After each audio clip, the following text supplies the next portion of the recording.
In 2011, Elon Musk was asked what he thought of a Chinese competitor named BYD. He actually laughed out loud. Taken that. Why do you laugh? BYD is trying to compete. Why do you laugh? Have you seen their car? I have seen their cars, yes. In fact, at the Berkshire Hathaway meeting, I saw their cars. Yeah. Well, they're on a different, tell me why you're laughing. You don't see them at all as a competitor? No. Why is that? I mean, they offer a lower price point. I don't think they have a great product. Why is that? I don't think it's particularly attractive. The technology is not very strong. And BYD as a company has pretty severe problems in their home turf in China. Right. So I think their focus is, and rightly should be, on making sure they don't die in China. Okay. Fast forward to today, and no one is laughing. BYD, which stands for Build Your Dreams, has evolved from an obscure battery maker in Shenzhen into an absolute juggernaut. They didn't just survive, they became the world's largest manufacturer of electric vehicles, fundamentally altering the global automotive landscape. But BYD's story isn't your typical Silicon Valley tech fairy tale. It's a story of a penniless orphaned farm boy, a ruthless corporate battery war, a crazy pivot that terrified investors, and a massive seal of approval from one of the greatest investors in history. This is the story of how BYD built its dreams and how they might just be waking up the rest of the world. To understand BYD, you have to understand its founder, Wang Chuanfu. Born in 1966 in an impoverished farming village in Anhui province, Wang was orphaned as a teenager. Raised by his older brother and sister-in-law, who scraped together what little they had to support his schooling, he poured himself into education as his only way out. His relentless focus paid off. He earned a degree in the physical chemistry of metallurgy from Central South University in 1987, followed by a master's degree from the prestigious Beijing General Research Institute for non-ferrous metals in 1990. He was so brilliant in the field of material science and battery chemistry that he remained at the institute, quickly rising the ranks to become a respected government researcher. But the 1990s in China was an era of massive economic privatization. Shenzhen, a southern city bordering Hong Kong, was transforming into the factory of the world.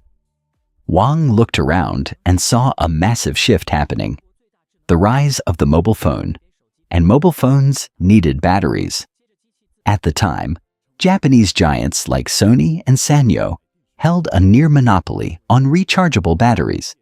They used highly expensive, fully automated robotic assembly lines. In 1995, Wang borrowed about $300,000 from a wealthy relative and founded BYD. He couldn't afford Japanese robotics, so he improvised. Wang broke down the battery manufacturing process into dozens of simple steps that could be done manually. He essentially replaced million-dollar robotic arms with thousands of young, inexpensive workers.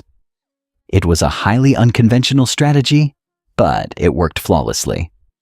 BYD's batteries were of comparable quality to the Japanese ones, but they cost 40% less to make. The telecom boom of the late 90s and early 2000s was gasoline on the fire. Tech giants like Motorola and Nokia were desperate for cheap, reliable batteries, and BYD answered the call. Within a decade, BYD captured over half the world's mobile phone battery market. Wang Chuanfu was rich, his company was thriving, but a battery empire wasn't enough. Wang was about to make a pivot so reckless, it caused his stock to crash in a single day. By 2003, Wang Chuanfu had a realization. Mobile phones were great, but the true future of battery technology belonged in cars. But there was a problem. BYD knew nothing about making cars. So, Wang bought a failing, state-owned car manufacturer called Xi'an Qinchuan Automobile. When investors heard that a highly profitable battery company was throwing its money into a dying car factory, they panicked. Institutional investors dumped the stock. BYD lost over 20% of its market value in a matter of days. But Wang ignored the noise. He understood something fundamental. To build the electric cars of the future, he first had to learn how to build any car. BYD's early cars were, well, let's call them heavily inspired. Their breakout hit, the BYD F3, was essentially a carbon copy of the Toyota Corolla. It wasn't innovative, but it was cheap, and it sold like crazy in China's rapidly expanding middle class. But Wang was playing a longer game. While the F3 paid the bills, his R&D department was secretly working on marrying their world-class battery tech with their new automotive assembly line. In 2008, they released the F3DM. It was the world's first mass-produced plug-in hybrid electric vehicle, beating the Chevy Volt and Toyota Prius plug-in to the market. And right around this time, a legendary American investor was watching closely. Enter Charlie Munger, the brilliant, blunt right-hand man to Warren Buffett. A friend of Munger's, an investor named Li Lu, had been pitching BYD to him. Munger was completely blown away by Wang Chuanfu. He notoriously called Buffett and pitched Wang with a quote that has become legendary in the financial world. He told Buffett, "This guy is a combination of Thomas Edison and Jack Welch. He solves technical problems like Edison and gets things done like Welch. I have never seen anything like it." Buffett was convinced.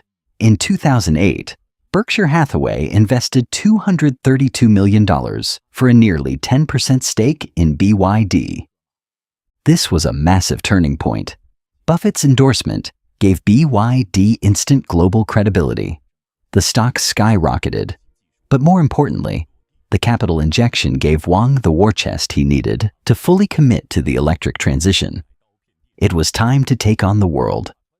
And BYD had a secret weapon that no other automaker possessed.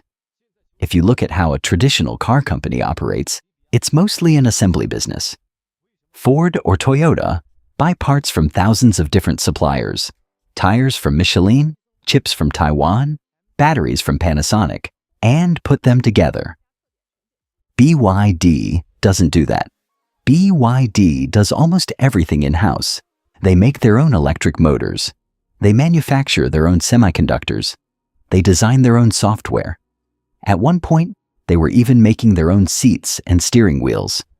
This intense vertical integration means BYD can build cars faster, cheaper, and with fewer supply chain disruptions than anyone else on the planet.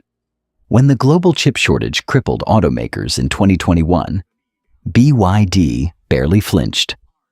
But their crown jewel remains their first love, the battery. In 2020, BYD introduced the Blade battery. Instead of using the expensive and volatile nickel and cobalt found in most Western EVs, BYD doubled down on lithium iron phosphate, or LFP. They designed the battery cells to look like long, thin blades, which act as structural support for the car. The result? A battery that is cheaper, lasts longer, and is incredibly safe.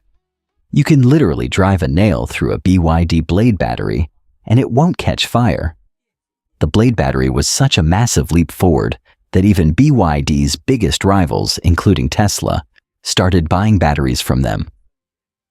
By 2022, BYD made a historic announcement. They officially stopped producing cars powered solely by internal combustion engines, making them the first legacy automaker in the world to fully abandon gas-only cars. And the growth has been exponential. In the final quarter of 2023, BYD did the unthinkable. They officially surpassed Tesla in global sales of fully electric vehicles. Today, BYD isn't just making budget commuters. They are building luxury sedans, electric buses that run in cities from London to Los Angeles, and $140,000 supercars that can literally jump off the ground. Wang Chuanfu's strategy of relentless engineering, vertical integration, and mastering battery chemistry has turned a $300,000 loan into a company valued in the tens of billions. The Western automotive world is now playing catch-up. Tariffs and geopolitical tensions, remain massive hurdles for BYD's expansion into places like the United States. But whether you can buy one in your hometown or not, one thing is certain: BYD is no longer a joke. They are the architects of the new automotive era.